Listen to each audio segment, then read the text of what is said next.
Hello student, मैं राकेश यादव आप सबका एनआई केमिस्ट्री चैनल में स्वागत करता हूं। चलो आज हम लोग बेंजल्डिहाइड का एक नया रिएक्शन लेते हैं और वो है नोवेनेजल कंडेंसेशन रिएक्शन। तो चलो देखते हैं ये रिएक्शन क्या होता है। रिएक्शन है नोवेनेजल कंडेंसेशन रिएक्शन। नोवेनेजल कंडेंसेशन रिएक्शन यह एक बेंजल्डिहाइड का कंडेंसेशन रिएक्शन है, लेकिन यह जरूरी नहीं कि केवल बेंजल्डिहाइड ही ये रिएक्शन देता है। अदर एलिफेटिक एल्डिहाइड और कीटोन भी ये रिएक्शन देते हैं, बट उनकी कंडीशन थोड़ी सी अलग होती हैं। तो यहां पर देखते हैं, सबसे पहले सिंपल रिएक्शन हम लोग समझते हैं, उसके बाद इसकी ट्रिक को समझते हैं और फिर इसकी मैकेनिज्म को देखते हैं। तो देखते हैं सबसे पहले ये कैसे रिएक्शन होता है।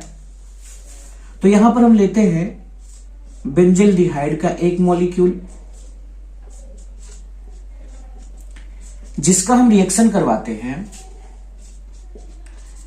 डाई एथाइल मैलोनेट से।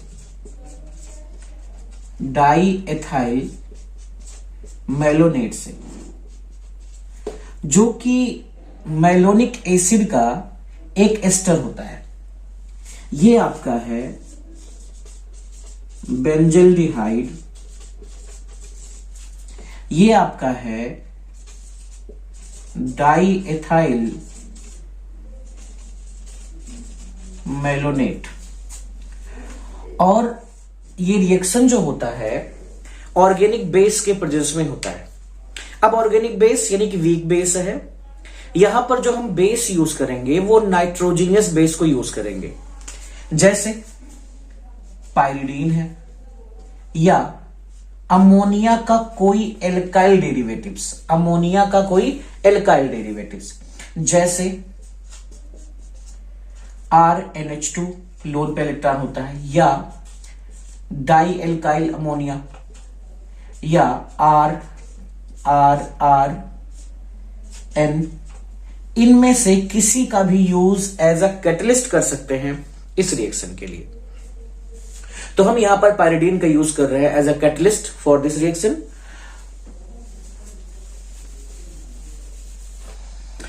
तो अब यहां होगा क्या कि इस H2 को मैं लिख ऐसे सकता हूं। अब ये H2 और ये वाला O निकल जाएगा और क्या बनेगा, H2O बनेगा। और ये पूरी जो स्पीसी है या पूरा जो ये मॉलिक्यूल है ये जुड़ जाएगा इस कार्बन के साथ। तो क्या बनेगा, देखिए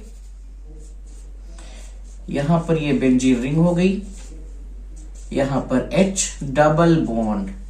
अब यहां पर C है तो ये जुड़ जाएगा, इसके ऊपर है C double bond O, single bond O, C2H5।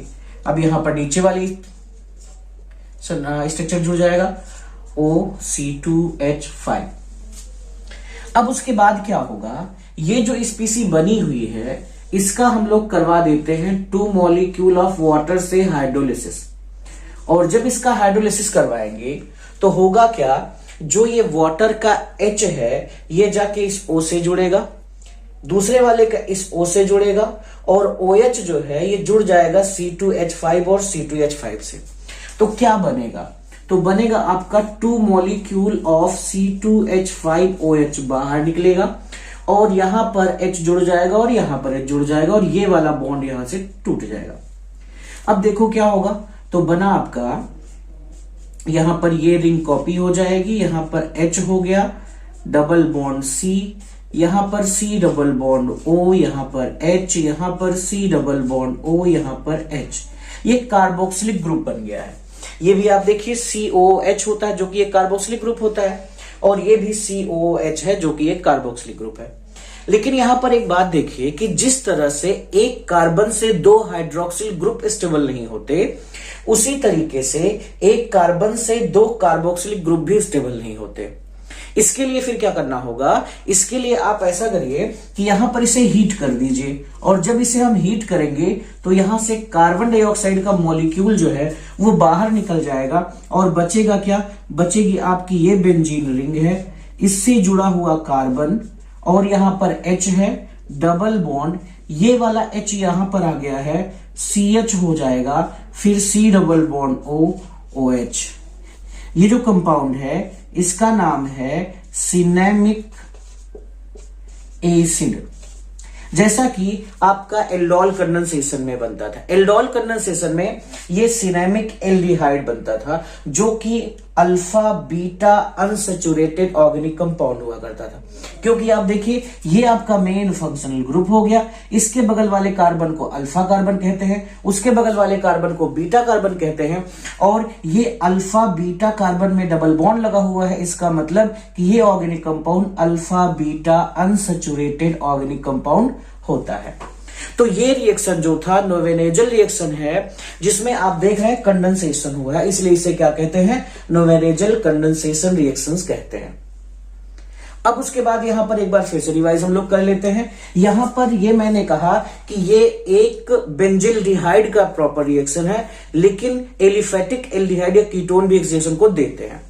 इसमें करते क्या है कि जो आपका बेंजिल्डिहाइड है इसका रिएक्शन करवाते हैं active methylene group containing diethyl malonate से in the presence of organic base. यहां पर कोई ऑर्गेनिक बेस होगा, वो ऑर्गेनिक बेस नाइट्रोजन कॉन्टेनिंग होगा, जिनमें नाइट्रोजन होगा, वो ऑर्गेनिक बेस होगा। ऑर्गेनिक बेस के प्रेजेंस में यहां पर एक इंटरमीडिएट कंपाउंड बनेगा, जिसका हाइड्रोलिसिस करवाने पर आपको ये कंपाउंड बना, जो कि अनस्टेबल था, क्योंकि दो कार्बोक्सिलिक ग्रुप एक कार्बन से जुड़े हैं, जो कि अनस्टेबल होते हैं।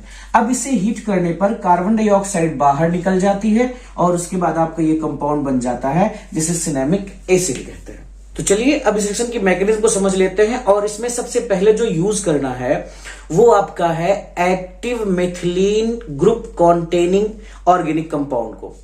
तो वो जो होता है, यहां पर हमने active methylene group containing compound को जो यूज किया है वो आपका है डाई एथाइल मैलोनेट। इसका फॉर्मूला होता है CH2COOC2H5।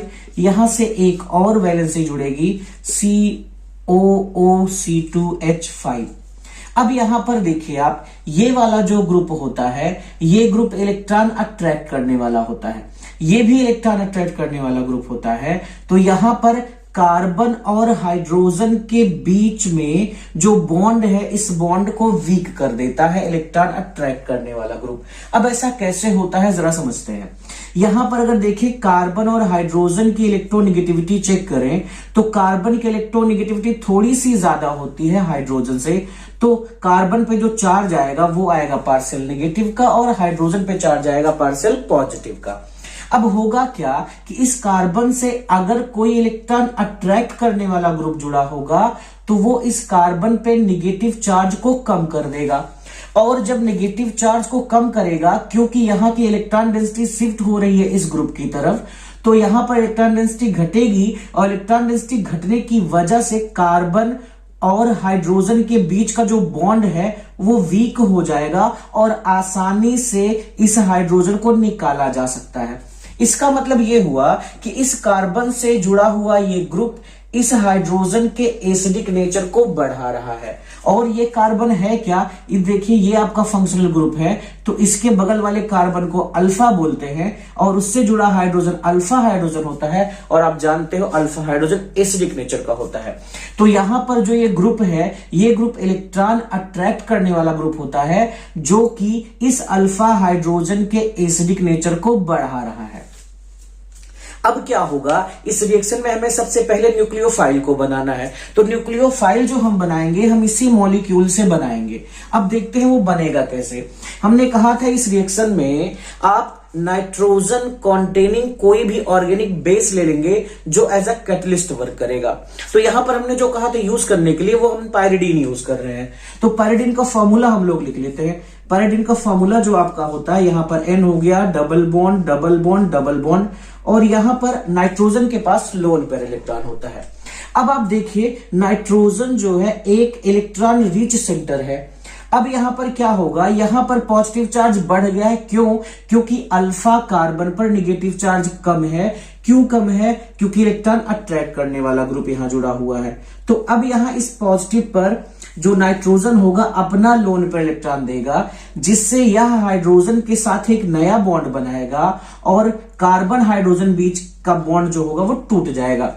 अब जब टूटेगा तो क्या बनेगा जरा देखिए, यहां पर आपका ये निगेटिव चार्ज आ जाएगा और बना क्या, यहां पर हो गया CH निगेटिव, यहां C डबल बॉन्ड O, यहां पर O, यहां पर C2H5, फिर उसके बाद यहां पर C डबल बॉन्ड O, यहां पर O C2H5 और क्या बना, अब यहां पर प्लस आपका बना हुआ है, ये आपकी पाइरिडीन है और यहां पर आपका डबल बॉन्ड लगा, N लगा, यहां पर H लग गया क्योंकि ये H इसके साथ जुड़ा हुआ है।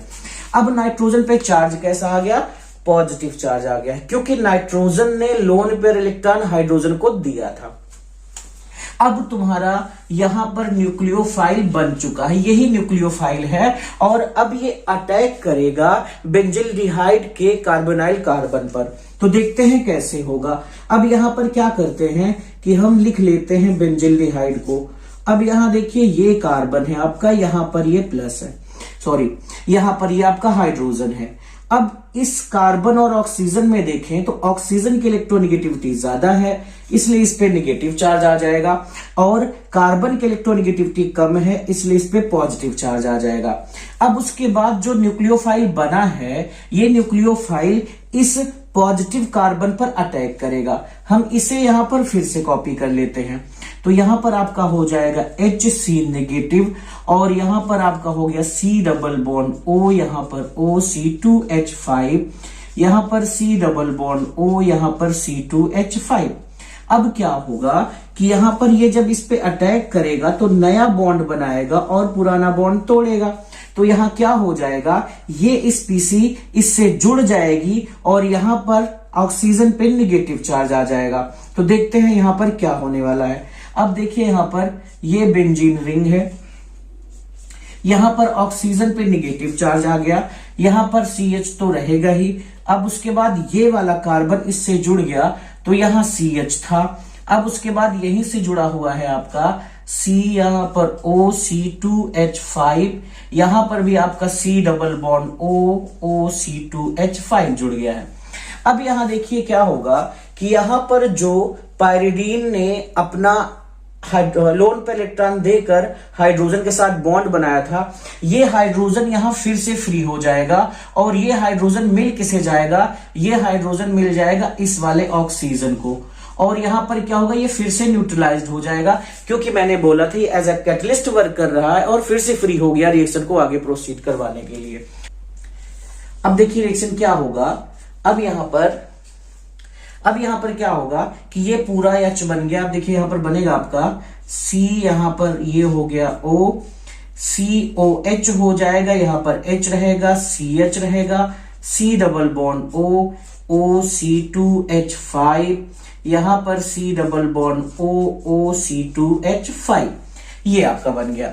अब उसके बाद देखिए क्या होगा, यहां पर इसको मैं सेपरेट कर दूं इससे आपको समझ में आ जाए कि ये दोनों अलग अलग हैं। अब यहां देखिए क्या होगा, यहां देखिए आपका OH ग्रुप है और इसके जस्ट बगल वाले कार्बन पर हाइड्रोजन है, तो ये क्या होगा, यहां से एक वाटर मॉलिक्यूल बाहर निकल जाएगा। इसे हम ऐसे लिख सकते हैं। तो यहां देखिए जब इसको हम यहां से निकालेंगे तो वाटर निकल गया, अब यहां बॉन्ड फ्री होगा, यहां बॉन्ड फ्री होगा और ये डबल बॉन्ड लग जाएगा। तो क्या बना बताइए, तो यहां पर हो गया आपका बेंजीन रिंग, कॉपी करते हैं, फिर उसके बाद यहां पर CH डबल बॉन्ड, यहां पर हो जाएगा C और उसके बाद यहां पर हो जाएगा C डबल बॉन्ड O, यहां पर C2H5, फिर यहां पर C double bond O C2H5 हो गया। अब क्या करेंगे, हम इसका हाइड्रोलिसिस करवाएंगे और जब इसका हम हाइड्रोलिसिस करवाएंगे तो होगा क्या जरा देखिए, यहां पर क्या होगा, अब इसका हम लोग हाइड्रोलिसिस करवाने चल रहे हैं। अब जब इसका हाइड्रोलिसिस करवाएंगे तो 2 मॉलिक्यूल ऑफ वाटर लगता है, जैसा कि मैंने पहले जब नॉर्मल रिएक्शन बताया था तो वहां पर बताया था। अब क्या होगा, एक H जो है आपका जुड़ेगा यहां पर और दूसरा H आपका जुड़ेगा यहां पर और उसके बाद OH जो होगा वो दोनों इससे लग जाएंगे। तो क्या बनेगा बताइए, यहां आपका बन जाएगा, ये बनेगा बेंजीन रिंग, कॉपी हो गई, फिर उसके बाद CH डबल बॉन्ड, यहां पर हो जाएगा C डबल बॉन्ड O, यहां पर OH लग जाएगा, C डबल बॉन्ड O, यहां पर OH लग जाएगा। और यहां पर निकल क्या रहा है, 2 C2H5OH निकल रहे हैं, जो कि इस रिएक्शन के लिए एज अ सॉल्वेंट का भी वर्क करता है। तो यहां पर 2 माइनस होके निकल रहे हैं क्या, 2 मोल ऑफ C2H5OH निकल रहे हैं। अब देखिए यहां होगा क्या कि ये एक कार्बन से जुड़े हुए 2 कार्बोक्सिलिक कंपाउंड स्टेबल नहीं होते। तो होगा क्या कि ये एक कार्बन डाइऑक्साइड का मॉलिक्यूल निकल जाएगा जब इसे हम गर्म करेंगे, यानी ऑन हीटिंग ये कार्बन डाइऑक्साइड का मॉलिक्यूल इससे निकल जाएगा, और जो बचा उसे कॉपी करते हैं। तो यहां पर बचा है ये बेंजीन रिंग है, सिंगल बॉन्ड, यहां पर CH है, फिर डबल बॉन्ड है, फिर C है, और ये वाला H यहां बचा जिसे कॉपी कर लेंगे। फिर यहां पर हो गया C डबल बॉन्ड O, यहां पर हो गया OH, प्लस निकल गया CO2। इसी को कहते हैं सिनेमिक एसिड। और यहां पर हमने कहा था ये alpha beta unsaturated organic compound है, तो वो भी चेक कर लीजिए। आप देखिए ये कार्बोक्सिलिक फंक्शनल ग्रुप है, इसके बगल वाले कार्बन को अल्फा कहेंगे, इसके बगल वाले कार्बन को बीटा कहेंगे, और अल्फा बीटा कार्बन के बीच में डबल बॉन्ड है, इसलिए इसे कहते हैं alpha beta unsaturated organic compound. तो इस तरीके से आपका यहां पर सिनेमिक एसिड बन जाता है, जो कि नोवेनेजल कंडेंसेशन रिएक्शन का आपका प्रोडक्ट होता है। तो आशा करता हूं आपको ये वीडियो बहुत पसंद आया होगा और आपको ये समझ में भी आ गया होगा। बहुत इजी सा रिएक्शन है, बस केवल स्टेप बाय स्टेप आप फॉलो करते चलिए, इजी वे में समझ में आ जाता है। अब अगर आप ये वीडियो फेसबुक पे देख रहे हैं तो पेज को लाइक करिए और शेयर करिए। अगर आप इसे यूट्यूब पे देख रहे हैं तो हमारे चैनल को सब्सक्राइब करिए और बेल आइकन को दबा दीजिए, जिससे कि नया वीडियो जब हम अपलोड करें तो नोटिफिकेशन आपको मिल जाए और आप उस वीडियो को देखें और आपको आगे फायदा हो सके। धन्यवाद, फिर मिलते हैं आपके अगले वीडियो में, तब तक के लिए बाय बाय।